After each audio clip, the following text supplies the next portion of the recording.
απόψε ένα θέμα που προέκυψε μετά την αποκάλυψη που κάναμε χθες εδώ από αυτή την εκπομπή, ότι η κυρία Κατερίνα Καινούριου τα έσπασε με την Parking Well και πλέον θα είναι παρουσιάστρια που θα έχει συμβόλαιο μόνο με τον Α. Μάλιστα, στο δεύτερο κομμάτι του ρεπορτάζ, κάτι που είδα ότι το ασχολήθηκαν και άλλες εκπομπές και έτσι διαδικτυακά μέσα το μεσημέρι και μετά χθες, μιλήσαν για κακή σχέση πια που έχουν, κακή. Για μη σχέση πια ανάμεσα στην κυρία Καινούργιο και τον κύριο Κοκλώνη, που άλλοτε ήταν κολλητοί φίλοι κτλ. Τώρα προσέξτε ένα θέμα που μπορεί να συνδέεται, μπορεί και να μην συνδέεται. Σε λίγες μέρες γίνονται τα καλλιστεία. Αύριο. Αύριο. Αύριο το βράδυ στις 8. Ωραία. Γίνονται τα καλλιστεία. Τα καλλιστεία μαθαίνουμε ότι θα τα παρουσιάσει ο Νίκος Κοκλώνης, ο οποίος επιστρέφει έστω και έμεσα στην παρουσίαση. Είναι έκπληξη, γιατί ο Νίκος Κοκλώνης έχει πολύ καιρό να κάνει κάποια δημόσια εμφάνιση. Πάρα πολύ ωραία. Καλή επιτυχία του ευχόμαστε του ανθρώπου. Λοιπόν, το θέμα είναι ότι στα καλλιστεία υπάρχει συμπαρουσιάστρια.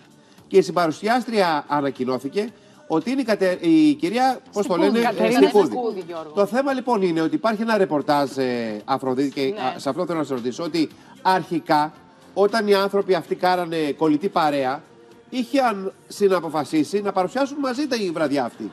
Το ρεπορτάζ λέει, σύμφωνα με τους υπεύθυνους των καλλιστείων, ότι η αρχική πρόταση αφορούσε την κυρία Κατερίνα Καινούριου και τον κύριο Νίκο Κοκλώνη και ότι σε πρώτη φάση η συζήτηση είχε γίνει γι' αυτό. Πριν από ένα διάστημα χρονικό, περίπου ένα μήνα πριν, η κυρία Καινούριου ανακοίνωσε ότι δεν θέλει να είναι στην παρουσίαση των καλλιστείων για δικούς του προσωπικούς λόγους.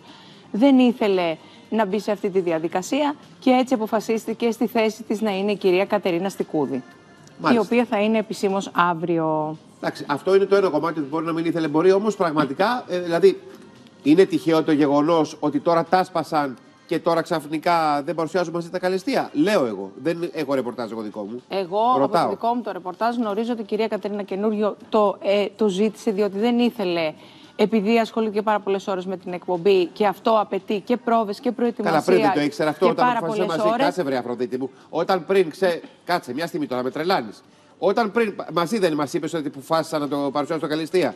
Τι άλλαξε στην πορεία? Παιδί μου, εντάξει, το συζήτησαν. Συγγνώμη, Κατερίνα, δεν ήξερε από πριν ότι είναι πιεσμένη, ότι έχει πολλές ώρες πρόβες. Είδε ότι έχει τις υποχρεώσεις τις εμπορικές, τα καλέσματά της. Ναι, αλλά αρχικά σε κάποια εορταστικά προγράμματα του σταθμού. Μα αρχικά, Αφροδίτη μου, είπε ναι. Ναι, πριν ένα μήνα ακύρωσε, δεν ακύρωσε χτες η κοπέλα. Ωραία, άρα λοιπόν πριν ένα μήνα είπε και το ναι και μετά ακύρωσε. Ναι, άρα λοιπόν τι μεσολάβησε και ακύρωσε? Δεν έχει το χρόνο να το κάνει όλο αυτό. Εσύ δηλαδή στο μυαλό σου δεν περνάει καθόλου ότι πιθανόν να έχει να κάνει με την κακή σχέση του Κοκλώνη με την Καινούργια. Επιμένει σε αυτό από χτες. Επιμένω, προφανώς επιμένω. Γιατί αυτό είναι το προφανές. Βγήκε και η κοπέλα και είπε ότι η σχέση είναι φιλική. Τα επαγγελματικά είναι επαγγελματικά και ότι θέλει να διαχωρίσει τη θέση της επαγγελματικά από την Parking Well. Πάμε να ακούσουμε λοιπόν, μας μίλησε στην εκπομπή μας η κυρία Μάρθα Παπαχρυσάνθη, η οποία είναι εκπρόσωπος των καλλιστείων. Στην ουσία επιβεβαίωνει όσα είπατε προηγουμένως. Ήταν να παρουσιάσει τα καλλιστεία η Κατερίνα Καινούργιο. Ήταν πρόταση μάλιστα του Νίκο Κοκλώνη να τα παρουσιάσει η Κατερίνα Καινούργιο, η οποία αποχώρησε για προσωπικούς λόγους πριν από περίπου ένα μήνα. Να ακούσουμε τι λέει. Εντάξει, και με πείσατε εμένα, αφού δεν υπάρχει άλλο. Δεν πειράζει, Γιώργο μου, θα σε πείσουμε στην πορεία. Ναι, θα τσαλαπατήσουμε κάθε μια λογική. Ναι, Γιώργο μου, πολύ ωραία. Την Πέμπτη έχουμε τα καλλιστεία στο Φαντασία Live, 12 Δεκεμβρίου.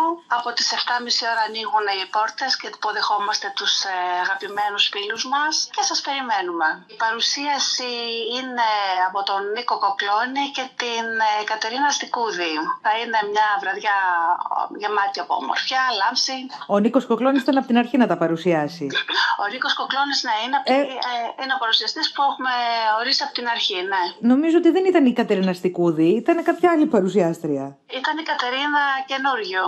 Επειδή αυτή η ανακοίνωση ξεκίνησε αρκετούς μήνες πριν και αυτή η συζήτηση με τον κύριο Ζήνα και με την παραγωγή των καλλιστείων, και είχαμε μιλήσει με την Κατερίνα Καινούριου να συμπαρουσιάσει με τον Νίκο Κοκλώνη τη βραδιά. Ωστόσο όμως στην πορεία άλλαξαν τα πράγματα και η Κατερίνα Καινούριου αποχώρησε από την παρουσίαση για προσωπικούς της λόγους. Πόσο καιρό πριν σας ενημέρωσε?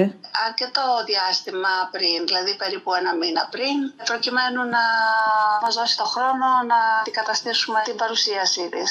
Θα είναι η Κατερίνα Στικούδη, η οποία είναι ένα κορίτσι βγαλμένο μέσα από τα Καλλιστεία. Θα είναι οικείο για αυτήν και έτσι είμαστε κι εμείς πολύ χαρούμενοι και ευτυχισμένοι που θα την έχουμε σαν παρουσιάστριά μας. Την Κατερίνα Καινούριο την είχε προτείνει ο Νίκος Κοκλώνης σε εσάς? Νομίζω ότι ήταν μια απόφαση από κοινού, δηλαδή της παραγωγής και του Νίκου Κοκλώνη. Λεπτομέρειες δεν γνωρίζω, να σας πω την αλήθεια, αλλά ξέρω ότι υπήρχε τουλάχιστον μια πολύ καλή χημεία μεταξύ τους και γι' αυτό θα ήταν και ένα ταιριαστό δίδυμο. Βαγγέλη, σ' ακούω. Βαγγέλη. Από πού να αρχίσεις και πού να τελειώσεις. Βλέπω αυτές τις εικόνες με τον κύριο Κοκλώνη και τα διάφορα κοσμήματα που φοράει και σκέφτομαι ότι όντως μας έχουν λείψει αυτές οι τρας σκηνές. Εγώ είμαι οπαδός, όπως ξέρετε, της τρας τηλεόρασης, αλλά θα είναι κρίμα που δεν θα το δούμε αυτό να έχει τηλεοπτική κάλυψη την καινούργια την παρουσίαση των Καλλιστείων. Είναι πάρα πολύ Εντάξει, τώρα τον αδικεί στο Κοκλώνη γιατί έχει ακριβές παραγωγές παραγωγές κάνει. Με ωραία σκηνοθεσία, τον κύριο Φωκά Ευαγγελινό. Ήταν ακριβές. Ήταν δαπανηρές παραγωγές οι παραγωγές του κύριου Κοκλώνη. Ούτε το styling δεν ισχύει. Εντάξει, γνώμη είναι και εγώ, να μην πω τη δικιά μου, ότι ήταν ακριβές παραγωγές. Ναι. Απλώς λέω ότι όλο αυτό το πράγμα θα μου λείψει.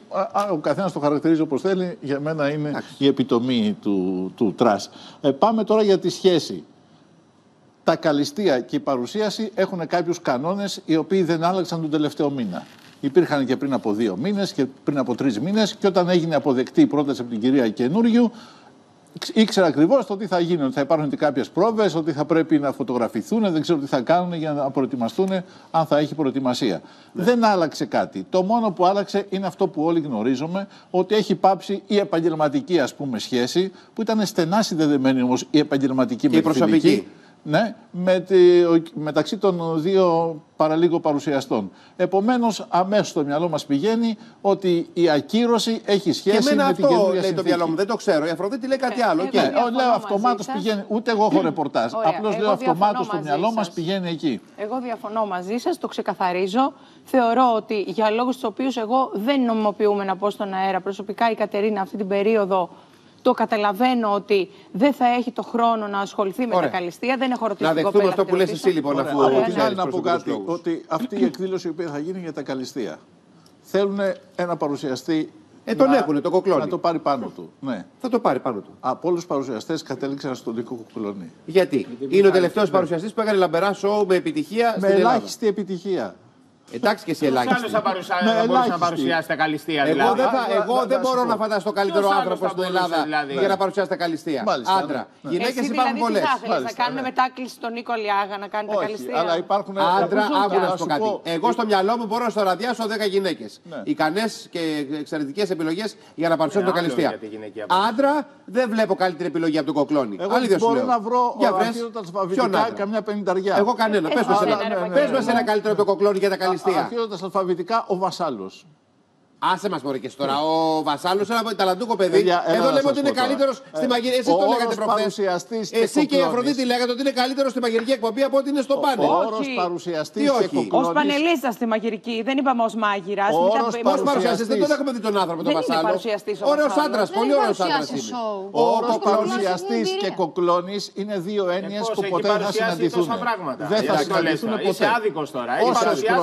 Τόσα σοου έχει παρουσιάσει. Είναι άλλο αν είναι καλός ή κακός. Αν σ' αρέσει, δεν σ' αρέσει. Είναι παρουσιαστής όμως.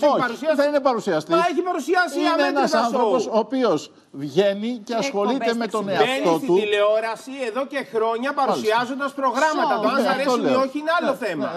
Είναι παρουσιαστής όμως. Όχι.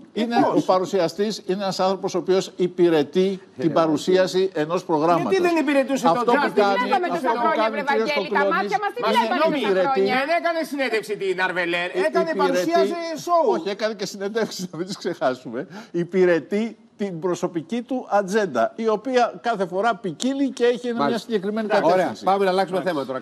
Κατεγράψαν όλες ο Βαγγέλης παραμένει μαζί μας και στο επόμενο θέμα. Πόπη Διαμαντάκου versus